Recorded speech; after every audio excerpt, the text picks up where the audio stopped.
시간이 되었습니다. 다 같이 사도신경으로 신앙 고백하며 2022년 5월 31일 화요일 새벽 기도에 함께 시작하겠습니다.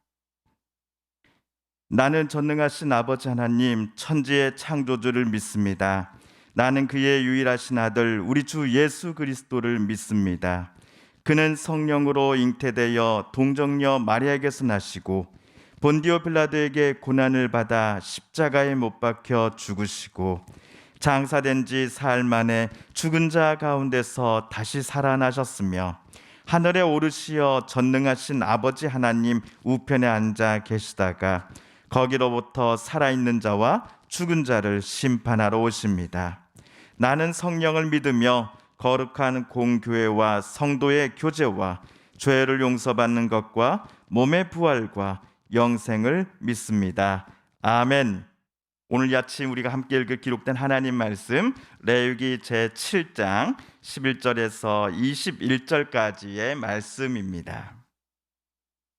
구약 155쪽경에 있는 레위기 제7장 11절에서 21절까지의 말씀, 저와 여러분이 한 목소리로 함께 읽도록 하겠습니다. 여호와께 드릴 화목 제물의 규례는 이러하니라. 만일 그것을 감사함으로 드리려면 기름 섞은 무교병과 기름 바른 무교전병과 구운 가루에 기름 섞어 구운 과자를 그 감사 제물과 함께 드리고 또 유교병을 화목제의 감사 제물과 함께 그 예물로 드리되 그 전체의 예물 중에서 하나씩 여호와께 거제로 드리고 그것을 화목제의 피를 뿌린 제사장들에게로 돌릴지니라.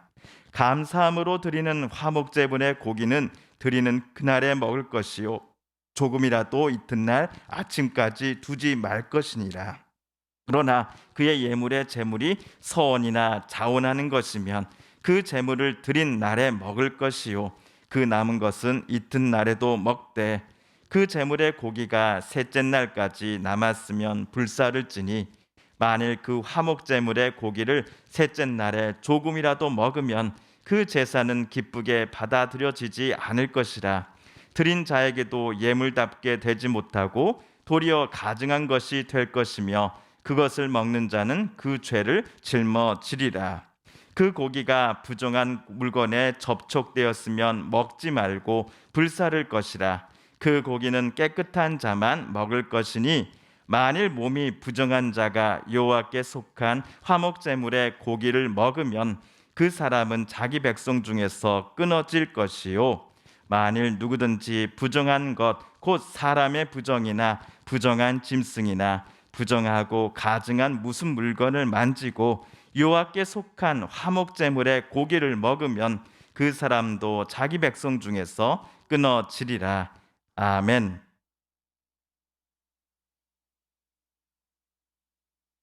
지난주 우리가 읽은 본문에서는 레위기에서 소개된 5가지 제사에 관한 추가 설명이 나와 있었습니다.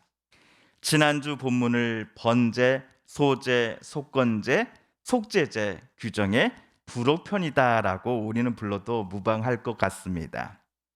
자, 그렇다면 오늘부터 목요일까지 3일 동안 우리는 레위기 7장 11절에서 36절까지에 기록된 화목제사, 화목제에 관한 추가 설명을 이제 또 연이어 읽으려고 합니다.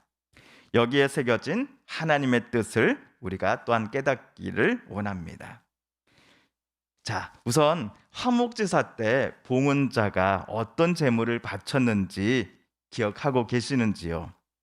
솔직히 저도 기억이 가물가물해서 다시 3장을 좀 다시 찾아봤습니다. 3장 1절에 따르면은 소를 화목제물로 바치게 되어 있습니다. 그런데 수컷만 되는 게 아니라 암컷, 수컷, 암컷 모두 가능했습니다. 또한 3장 6절 또 12절을 또 보시면은 양과 또 소도 양과 염소도 수컷, 암컷 모두 흠없는 것이라 한다면은 하나님께 바치는 화목제물이 될 수 있었습니다. 소, 양, 염소 모두가 가능했던 것이지요. 자, 그렇다면 레위기 3장에 나온 화목 제사의 절차가 대략 다음과 같았음을 우리가 또한 보았습니다. 자, 봉헌자가 소의 머리에 안수를 하죠. 그리고 회막문에서 소를 잡습니다. 그러면 아론의 후손들이 소의 피를 제단 사방에 뿌립니다. 다음으로 내장에 덮인 기름과 내장에 붙은 모든 기름들만 제단 위에다 올려다 놓고 태우게 되어 있습니다. 자, 그렇다면 화목제사의 규정, 이 본편에서는 내장 기름을 빼낸 화목제물을 어떻게 처리했는가에 대한 설명은 없었습니다. 또한 가장 중요한 것이 또 빠져 있었습니다. 그것이 뭔가 하면은요, 화목제는 어떠한 때에 무슨 목적으로 하나님께 드리는 제사인가에 대한 설명은 본편인 레위기 3장에서는 빠져 있었습니다. 다행히도 본편에서 빠진 설명들이 오늘 우리가 읽은 화목제사의 규정 부록편에는 나옵니다. 먼저 우리 7장 12절을 우리 화면에 나와 있는 새번역 성경으로 한번 같이 읽어보겠습니다. 시작. 누구든지 감사의 뜻으로 화목제사를 드리려면 누룩을 넣지 않고 기름으로 반죽하여 만든 과자와 누룩을 넣지 않고 기름만 발라서 만든 과자와 고운 밀가루를 기름으로 반죽하여 만든 과자를 감사제사의 제물에다가 곁들여서 바쳐야 한다. 아멘. 자, 부록편에 따르면 화목제사는 크게 세 가지 목적 때문에 드립니다. 첫째는 방금 본 12절에서처럼 감사의 뜻으로 하나님께 바치는 제사입니다. 예를 들어 병에서 내가 회복되었다든지 전쟁에서 무사히 돌아온 것과 같은 은총을 경험했을 때 이스라엘 사람들은 하나님께 감사를 드리고자 화목 제사를 드렸을 것입니다. 또한 14절을 보시면요, 소나 양, 염소와 같은 가축 제물과 함께 무교병 과자 등을 곁들여서 바쳐야 했습니다. 제사장은 여러 과자나 빵 중에서 오직 한 개씩만 따로 골라서 제단 앞에 높이 들어 하나님 앞에 올려 바칩니다. 제사장이 특별히 골라서 들어올린 과자와 빵 하나씩은 모든 화목 제사가 마친 후 제사장의 몫으로 돌아갑니다. 자, 그런데 화목제 때 특이한 점이 하나 있습니다. 13절에 보시면요, 누룩이 들어간 유교병도 화목제의 감사 제물과 함께 그 예물로 드릴 수 있었다라는 점입니다. 자, 그러면 내장 기름 등을 다 빼낸 화목 제물의 나머지 부분들은 어떻게 처리를 했을까요? 봉헌자는 그것을 자기 가족, 친족, 이웃들, 지인들을 초청하여서 지정한 장소에서 함께 먹었습니다. 오늘 말씀 15절입니다. 같이 읽어볼까요? 시작. 감사함으로 드리는 화목제물의 고기는 드리는 그날에 먹을 것이요 조금이라도 이튿날 아침까지 두지 말 것이니라. 아멘. 화목제사는 감사와 기쁨의 제사였기에 하나님께 올려드리는 제사의 모든 과정이 끝나면 봉헌자는 그 기쁨을 자기 이웃들과도 더불어 나눌 것을 하나님은 원하셨습니다. 가축제물과 함께 바쳐진 무교병 과자와 빵, 그리고 이번만큼은 허락되는 유교병도 봉헌자는 이웃들을 초청하여서 그것들을 함께 나눠 먹었을 것입니다. 다만 감사의 목적으로 바친 화목제물의 경우 그것을 당일에 모두 먹어야 했습니다. 다음날 아침까지 남겨진 것들은 절대로 먹어서는 안 되었지요. 그리고 우리 16절을 보시면 화목제를 드리는 또 다른 목적들이 또 두 번째, 세 번째 목적이 나옵니다.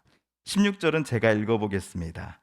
그러나 그의 예물의 제물이 서원이나 자원하는 것이면 그 제물을 드린 날에 먹을 것이요 그 남은 것은 이튿날에도 먹되. 16절에 따르면 누군가가 하나님께 서약한 것을 지키려고 할 때, 그리고 특별한 이유나 특별한 사건이 없었음에도 불구하고 그저 하나님께 바치고 싶을 때 봉헌자는 화목 제사를 드릴 수 있었습니다. 예를 들어 볼까요? 구약에서 제발 아이를 갖게 해주시면 이 아이는 내 것이 아니라 하나님께 바치겠습니다라고 한나라는 여인은 하나님 앞에 서약 기도를 드린 바 있습니다. 이 기도를 하나님께서 응답을 해주셨지요. 임신을 하지 못했던 한나가 아이를 낳았습니다. 서원 기도가 응답됨에 감사하고자 한나는 막 젖을 땐 사무엘을 안고서 자기 남편과 함께 성소에 올라갔습니다. 이때 한나가 성소에 갖고 올라간 수소 3마리, 밀가루 1에바, 그리고 포도주 1가죽부대가 서원에 응답하신 하나님 앞에 감사하며 바치는 화목 제물이었던 것이지요. 자, 하나님께 감사하는 목적으로 드리는 화목제 때와는 달리 서원을 갚고자 또는 아무 일이 없었어도 그냥 자원하는 마음으로 드리는 화목제 때에는 봉헌자가 바친 그 제물을 그 다음 날까지 먹을 수 있었습니다. 그러나 사흘째 되는 날까지도 그 희생 제물에 고기가 남아있다 한다면 그것은 모두 불살라야 한다라고 하나님은 모세에게 말씀하셨습니다. 행여라도 하나님의 방금 지시를 가볍게 여기고 사흘째 되는 날까지도 남은 고기를 봉헌자가 아니면 다른 이가 먹었다 한다면 하나님은 그가 사흘 전 드린 화목 제사를 무효화시키겠다라고 말씀하십니다. 그가 바친 제물은 하나님께 도리어 가증한 것이 될 것이다라고 말씀하셨습니다. 또한 화목제물과 관련해서 하나님은 모세에게 몇 가지를 더 덧붙이십니다. 첫째로 화목제물이 부정한 물건에 접촉되었다 한다면 절대로 먹어서는 안 되고 그것을 불살라야 한다는 것이지요. 둘째로 화목제물은 깨끗한 자만 먹을 수 있었습니다. 여기서 깨끗한 자에 대한 자세한 설명이 오늘 말씀 21절에 나옵니다. 21절을 다 같이 읽어볼까요? 시작. 만일 누구든지 부정한 것, 곧 사람의 부정이나 부정한 짐승이나 부정하고 가증한 모든 물건을 만지고 여호와께 속한 화목제물의 고기를 먹으면 그 사람도 자기 백성 중에서 끊어지리라. 자, 레위기에서 누가 부정하고 누가 정결한 사람인가에 대한 기준 그리고 자세한 설명에 대해서는 레위기 우리 11장에 가서 살펴보도록 하겠습니다. 자, 화목제사는 레위기에 소개된 총 5종류의 제사 중에서 제일 분위기가 밝은 제사였을 것입니다. 화목제사를 누군가 드리고 나면 마을 잔치가 열린 것 같은 축제가 시작되었기 때문이었죠. 하지만 화목제물을 봉헌자와 함께 나눠 먹는 사람들 모두에게 하나님은 이때도 거룩함을 요청하셨다라는 사실을 우리는 기억해야 합니다. 봉헌자가 하나님께 바치는 제물은 반드시 흠없는 것이어야 했습니다. 마찬가지로 화목제사가 끝나고 하나님께 바쳐진 그 거룩한 것을 다 함께 나눠 먹는 사람들도 하나님 보시기에 거룩한 사람들이어야 했습니다. 거룩한 사람이란 살면서 죄를 하나도 짓지 않는 사람이 아니라 하나님 보시기에 정결함을 또 진실함을 또 정직함과 신실함으로 살아가는 사람을 가리킬 것입니다. 물론 레위기에 나온 종교 법정 또 정결 법정에 따라 해당되는 사람이기도 하겠지요. 오늘 말씀을 보면서 오늘 하루도 우리가 하나님 앞에 진실함과 또 거룩함 또 신실함으로 살아갈 것을 다짐해 보았으면 좋겠습니다. 하나님, 우리의 모든 말과 생각, 행동 그 모든 것들이 하나님 보시기에 또 아름다운 향기가 되게 하여 주시고 이웃들에게 사랑과 또 생명을 전하는 오늘 우리 하루의 삶이 되게 하여 주소서라고 이 아침 우리가 함께 읽은 말씀을 붙잡고 기도드리길 원합니다. 주님께서 가르쳐 주신 기도를 드리며 오늘 새벽 기도에 마치겠습니다. 하늘에 계신 우리 아버지, 아버지의 이름을 거룩하게 하시며 아버지의 나라가 오게 하시며 아버지의 뜻이 하늘에서와 같이 땅에서도 이루어지게 하소서. 오늘 우리에게 일용할 양식을 주시고 우리가 우리에게 잘못한 사람을 용서하여 준 것 같이 우리 죄를 용서하여 주시고 우리를 시험에 빠지지 않게 하시고 악에서 구하소서. 나라와 권능과 영광이 영원히 아버지의 것입니다. 아멘. 사랑하는 성도 여러분, 성삼위 하나님께서 레위기 말씀을 읽고 묵상하는 오늘 우리의 마음을 열어주시고 오늘 말씀 속에 새겨진 하나님의 음성과 뜻을 깨닫게 해주셨으니 우리가 깨닫고 또 다짐한 바대로 살아가게 해달라고 이 시간 오늘 말씀을 붙잡고 함께 기도드리기를 원합니다. 우리 성도님들과 가족들 중에 하나님의 고쳐주심과 일으켜 세워주심을 놓고 간절히 기도하는 분들이 계십니다. 하나님 고쳐주소서, 하나님 회복시켜 주소서, 하나님 치료하여 주소서. 코로나19로 고통받고 힘들었던 이들이 어서 속히 나음을 잊게 하여 주시고 특별히 경제적으로 무너졌던 분들이 미래에 대한 소망을 다시 품게 해달라고 기도드리십시다. 우크라이나의 전쟁뿐만 아니라 전 세계 곳곳에 있는 분쟁과 아픔과 강탈과 또 그 모든 악함들이 끝이 나며 주님이 주신 참된 평화를 그 땅 가운데 내려주소서. 마지막으로 우리가 가지고 나온 간절한 기도 제목 하나님께 아뢰며 하나님의 은혜의 보좌 앞으로 더 가까이 나아가겠습니다. 함께 기도합니다.